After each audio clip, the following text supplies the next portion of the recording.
दिल्ली के पूर्व मुख्यमंत्री और आम आदमी पार्टी यानी कि आप के राष्ट्रीय संयोजक अरविंद केजरीवाल ने E20 पेट्रोल के मुद्दे पर केंद्र सरकार के खिलाफ मोर्चा खोल दिया। मंगलवार को केजरीवाल के नेतृत्व में आप नेताओं और कार्यकर्ताओं ने E20 पेट्रोल के विरोध में मार्च निकाला। आम आदमी पार्टी का ये मार्च प्रधानमंत्री आवास तक जाने वाला था, लेकिन दिल्ली पुलिस ने प्रदर्शनकारियों को रास्ते में ही रोक दिया और इसके बाद आप नेताओं ने फिरोज शाह पर रोड धरने पर अपना प्रदर्शन शुरू कर दिया। और इस प्रदर्शन में पार्टी के वरिष्ठ नेता मनीष सिसोदिया और राज्यसभा सांसद संजय सिंह भी शामिल हुए। वहीं प्रदर्शन के दौरान अरविंद केजरीवाल ने प्रधानमंत्री नरेंद्र मोदी पर निशाना साधा।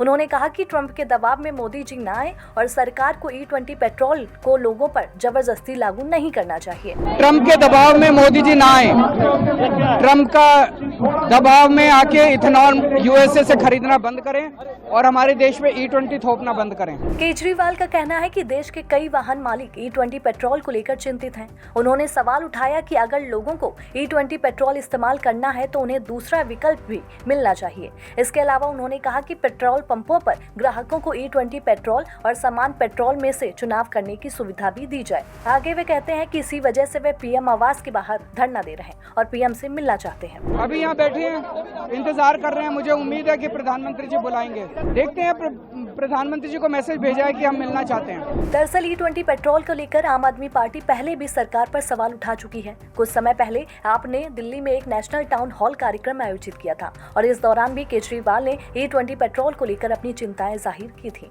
अब समझते हैं कि E20 पेट्रोल आखिर क्या है। E20 पेट्रोल में 20% इथेनॉल और 80% पेट्रोल मिलाया जाता है। सरकार का कहना है कि इसका इस्तेमाल बढ़ाने से भारत की कच्चे तेल के आयात पर निर्भरता कम होगी और पर्यावरण को भी फायदा मिलेगा।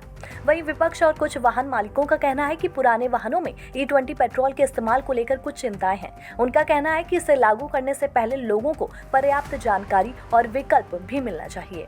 हालांकि केंद्र सरकार ने विपक्ष के आरोपों को खारिज कर दिया है। सरकार का कहना है कि E20 पेट्रोल को वैज्ञानिक जांच और चरणबद्ध तरीके से लागू किया जा रहा है। वो बोलते हैं कि मैं एनार्किस्ट हूं, तो वो बार बार प्रूव करने की कोशिश करते हैं कि मैं एनार्किस्ट हूं, लेकिन अब उनमें होड़ इस बात की लगी है कि एनार्किस्ट नंबर 1 कौन है, राहुल है या केजरीवाल है।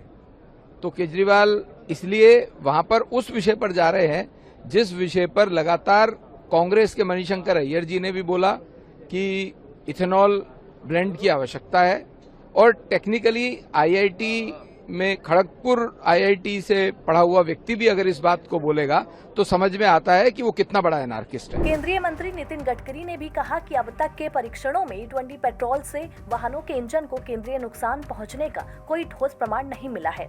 फिलहाल अब E20 पेट्रोल को लेकर राजनीतिक बहस जारी है। सरकार इसे ऊर्जा सुरक्षा और पर्यावरण के लिए जरूरी कदम बता रही है, जबकि विपक्ष जनता की चिंताओं का मुद्दा बना रहा है। अब देखना होगा कि आने वाले समय में इस मुद्दे पर सरकार और विपक्ष के बीच ये बहस किस दिशा में जाती है। भारत बज़ लाइव, हर खबर में भारत।